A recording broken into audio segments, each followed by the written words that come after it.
국산차 중에 항상 탑5 안에 들어가는 차예요. 바로 K9입니다. 그러니까 나름 괜찮아요. 가성비가 왜 이게 금액적인 부분을 따졌을 때 뒷좌석에 있는 사람들한테 상당히 애가 많단 말이에요. 공룡이. 이거 봐서 상당히 괜찮은 차예요. 자, 이 디자인을 계속 갖고 있단 말이에요. 근데 얘는 크롬이야. 크롬으로 가면서 상당히 고급스럽다는 느낌을 많이 줘요.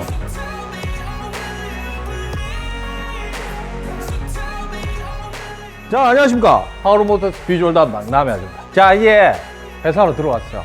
자, 1부에서 마무리 때 이제 도대체 에어쇼바 뭐 서스펜션 뭐 이렇게 이야기를 했단 말이에요. 근데 K9이 가성비는 좋은데 한편으로는 뭐 생각의 차예요. 생각의 차이. 자, 옛날 기술인데 괜찮은 걸 계속 쓴다. 이런 게 있고, 이거는 이제 계속 쓴다. 아씨, 너무 울고 먹는 거 아니냐 라고 생각할 수도 있고, 야, 좋은 걸 그대로 유지했을 때 그걸 계속 마음에 들어가는 소비자들이 있단 말이에요. 그걸 겨냥을 했을 때는 아, 그래, 저렇게 계속 썼으면 좋겠다 라고 판단을 할 수가 있단 말이에요.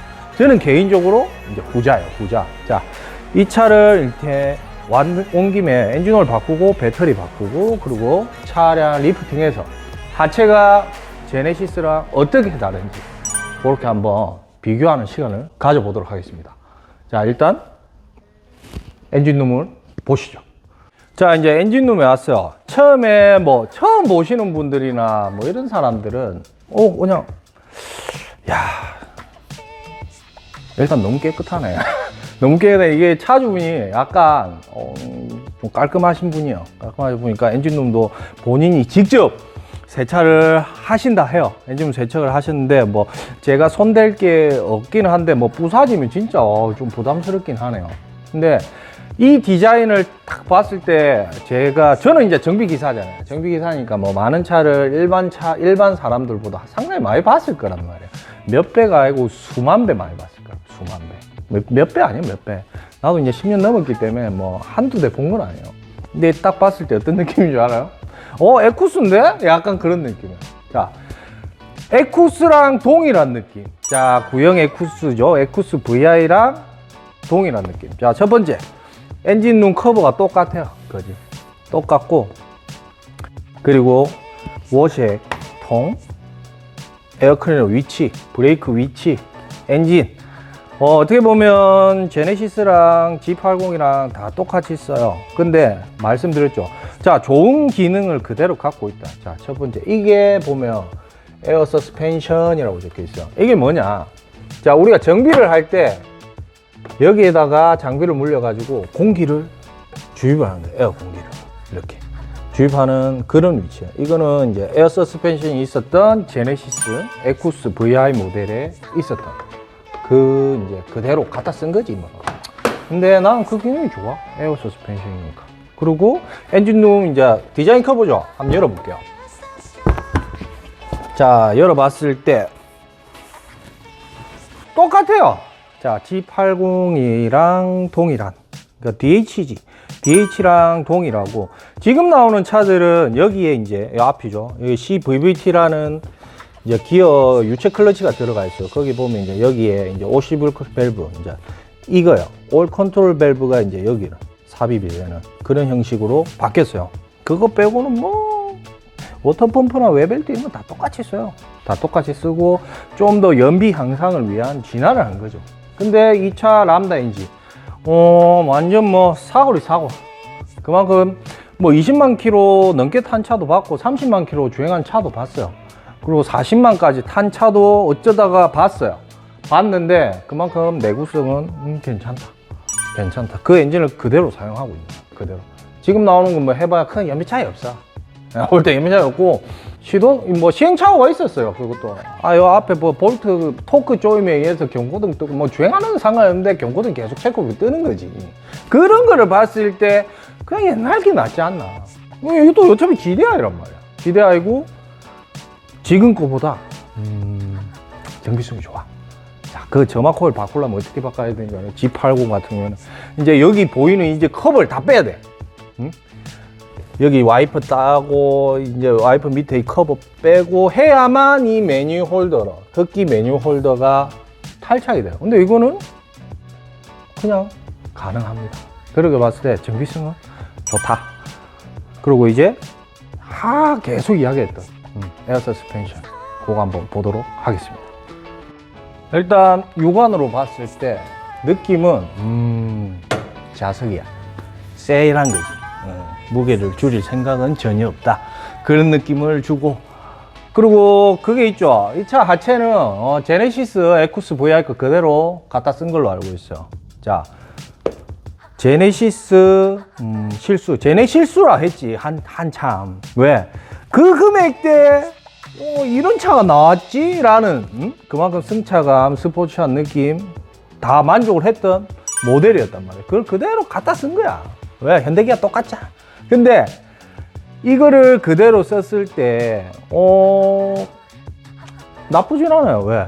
완성도가 높았기 때문에. 완성도가 높았단 말이에요. 그리고 DH란 모델이 나왔을 때 제가 그때 이제 제네시스 전담 매니저 했단 말이에요. 그때 그때 전담 매니저가 없었구나. 그때 당시에 이제 제네시스 DH 모델을 샀던 손님들 중에 구형 제네시스 타다가 그대로 이제 넘어가신 분이 상당히 많았어요. 그때 그분들이 하신 말씀이 항상 똑같았어. 와, 앞전 거보다 승차가 못 따라간다고.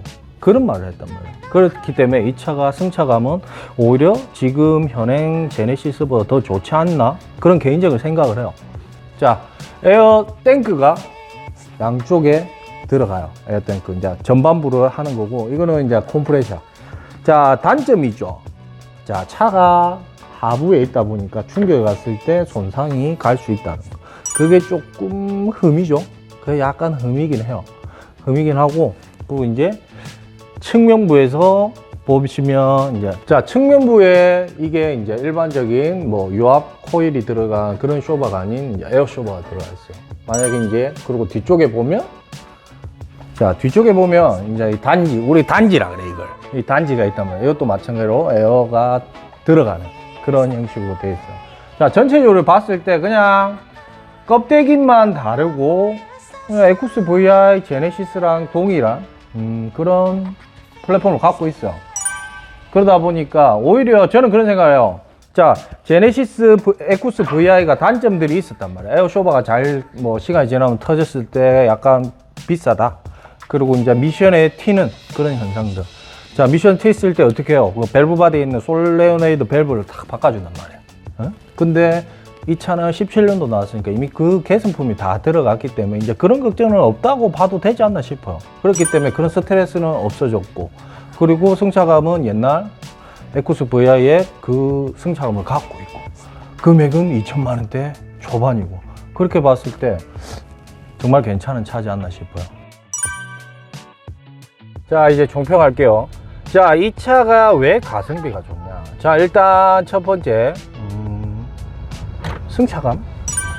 저는 개인적으로 이게 제네시스보다 승차감이 좋다고 생각을 해요. 왜? 서스펜션이 에어로 들어가 있기 때문에. 자, 2015년도에 현대는 에어 쇼바를 버렸단 말이야. 왜 버린지 모르겠어. 금액적인 부분 때문에 그랬을 확률이 상당히 높겠죠. 하지만 얘는 금액은 더 싼데 에어 서스펜션이 들어가 있어요. 그래서 차고 높이 조절도 가능하고, 그러다 보니까 승차감은 당연히 좋을 수밖에 없죠. 유압은 절대 아직까지 에어를 따라가지 못해요. 승차감은. 그런 걸 봤을 때 승차감 좋고, 시한성, 뭐 아까 외관적인, 그리고 실내 옵션들 전반적으로 따졌을 때 오히려 제네시스보다 더 낫지 않나요? 그런 생각을 해요. 그래서 이 차가 가성비가 좋다. 자, 엔진이나 미션, 자, 제네시스 G80과 같이 동일하게 사용하고 있어요. 부품 넘버링 똑같아. 자, 람다 엔진 아직까지 그 사골처럼 쓰고 있죠. 왜? 그만큼 내구성이나 힘, 출력 면에서 나쁘지 않다는 거지. 그런 면에서 어느 정도 인증이 된 엔진이란 말이에요. 그 엔진이 들어가 있기 때문에 운행하다가 내가 뭐 문제가 생겼거나 이런 조가심이라든가 걱정거리는 조금 줄지 않나 싶어요. 그런 걸 봤을 때 상당히 괜찮은 차죠. 그리고 이제 나는 헤드업 디스플레이 있는 게 참 좋더라고. 왜? 이게 시야가 계기판에 안 가다 보니까 이제 전면만 봐도 내가 몇 킬로로 달리는지 이게 다 나온단 말이에요. 그리고 이제 내비게이션이 연동이 되기 때문에 앞에 이제 뭐 요즘에 어린이 보호구역 있잖아. 그때 속도를 줄이세요. 카메라가 의심다니까 앞에서도 음성 지금 들리죠? 자, 들었어. 그리고 내가 정면을 보고 헤드업 디스플레이를 보면 속도도 50 해놓고 그 빨간 우리 간판 표지판이죠. 그게 나온단 말이야. 그런 거 봤을 때 상당히 운행에 있어서 많이 신경을 쓴 차야. 그렇다 보니까 가성비는 괜찮으나 단점이 이제 디자인적인 부분이 약간 올드한 느낌. 그것 때문에 약간 좀 판매가 좀 안 됐던 것 같아. 어떻게 보면 이미지죠. 이미지가 좀 더 제네시스라는 프리미엄이란 느낌이 없잖아. 그게 좀 큰 것 같아. 예전에 누군가가 그랬죠. 어느 회장님께서 앞으로 그런 말을 했단 말이야. 우리나라 S 회장님께서 옛날에 그런 말을 했단 말이야. 기술은 대기업 기술이 나중엔 다 비슷해질 거다. 응? 디자인으로 승부를 봐야 된다. 왜? 기술은 다 그때 되면 평준화가 어느 정도 되기 때문에 기술로 사람들이 이제 디자인적인 면을 보고 사람들이 선택을 할 거다. 와, 그게 한 10몇 년 전에 이야기했던 것 같은데 그게 맞는 거야, 실제로. 지금 뭐 이거랑 G80이랑 봤을 때 옵션 승차가 낮거든. 이게 더 오히려 금액도 그렇고 가성비죠. 금액도 그렇고. 근데 제일 큰 게 뭐야? 디자인적인 요소. 그것 때문에 졌단 말이야. 근데 약간 아쉬운 감이 있어. 하지만 중고차를 생각하시는 분들께서는 이 차를 선택하면 후회 안 할 것 같아요. 왜? 이 차주분도 마찬가지로 탔을 때 앞전 차를 K7을 타셨다고요. K7을 타셨다가 K9 탔는데 느낌이 어떠냐고 물어봤죠. 완전 다르대. 그 비교 대상에 나는 자기가 K7을 타서 K9을 타면 조금 더 낫겠지라고 생각을 했대. 조금 더 낫겠지라고 했는데 완전 그냥 비교 대상이 안 된다고요. 그만큼 만족을 한다는 거죠, 이 차에. 그리고 금액적인 부분도 상당히 만족을 한다는 거죠. 그래서 중고차를 한번 생각하시는 분들, 특히 SUV가 아닌 대형 세단이나 그냥 세단을 원하시는 분들한테는 좋은 선택이지 않나 싶어요. 그래서 이 차를 뭐 타시고 싶거나, 그리고 정비성 상당히 좋아요. 정비성도 좋기 때문에. 그리고 국산 차량이라 금액적인 부분, 뭐 수입차를 뭐 이것도 그래도 고급 세단이기 때문에 뭐 일반적인 차보다 국산 차보다 뭐 소리가 좀 비쌀 수도 있어. 그래도 큰 부담은 안 될 것 같아요. 그렇다 보니까 선택하는 거 한번 추천해 봅니다. 아, 지금 제가 깜빡했는데 뒤에 GV80 있어요. 뭐 의자가 둥둥둥해. 이런 거 봤을 때 아우 좋아. 자, 이 차가 그리고 지금 37,000km 정도 주행을 했단 말이에요. 근데 이제 엔진오일은 뭐 우리가 아시다시피 이 차는 한 7리터 정도 엔진오일이 들어갑니다. 그러다 보니까 뭐 한 10,000km 정도? 10,000km 내외? 10,000km 안 넘었으면 좋겠어요. 그렇게 뭐 교환을 하시면 되고, 파워오일은 뭐 없어졌으니까 뭐 신경 안 쓰셔도 될 것 같고. 그리고 이제 미션 오일인데, 미션 오일은 실제로 책 페이지에 보면 뭐 무교환이라고 적혀 있어. 무교환. 근데 딱 넘겨다 보면 뒤쪽에 가혹 조건 시라고 적혀 있단 말이야. 뭐 10만 킬로 이렇게 교환을 하시면 된다고 적혀 있단 말이야. 그래서 한 10만 킬로 정도 타면, 국산차 타시는 분들이 약간 모르시는 게 있는데, 이 차가 오일 필터가 있어요. 미션 오일 필터가 있어요. 그때 뭐 순환식도 좋아요. 순환식도 좋은데 이왕이면 필터를 같이 교환하는 걸 추천합니다. 그게 바로 미션 오일팬이에요. 미션 오일팬을 같이 교환하는 걸 추천해요. 왜냐면 뭐 해도 필터가 오염돼 있으면 뭐 걸러도 걸리는 게 아니지. 그죠? 아무리 순환식을 하더라도 필터에 있는 그 오염 물질은 빼내지 못해요. 빼내지 못한단 말이야.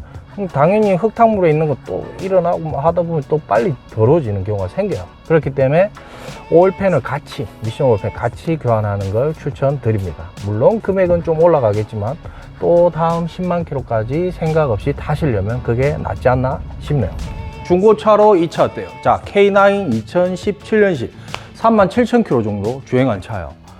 일단 전체적으로 봤을 때 예전에 기술을 그대로 갖다 꼽아놨어요. 에쿠스 VI지. 기존에 K9 초창기 나왔을 때 전륜이었단 말이야. 아이씨, 고급 세단은 후륜이지. 약간 우리나라 감성이 약간 그게 있더라고. 후륜을 좀 좋아해. 후륜이 약간 고급적인 느낌이 있는가 봐. 그래서 기아에서 우리는 바꿨어. 근데 그대로 갖고 왔지. 그대로 에쿠스 걸.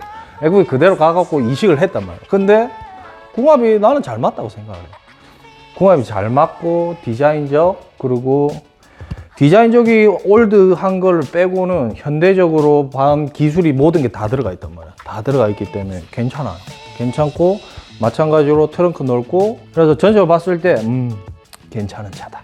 K9이 왜 중고차 시장에서 가성비 탑5 안에 항상 들어가는 이유, 오늘 한번 확인을 해봤어요. 저도 궁금했고 다른 보시는 분들도 궁금하셨던 분들도 있을 거란 말이에요. 그래서 오늘 중고차로 이 차가 어때요로 한번 찍게 되었습니다. 자, 그리고 앞으로도 이제 중고차를 어때요, 또 다른 차도 한번 섭외가 되면 한번 또 확인해, 또 같이 알아보는 시간을 갖도록 해보겠습니다.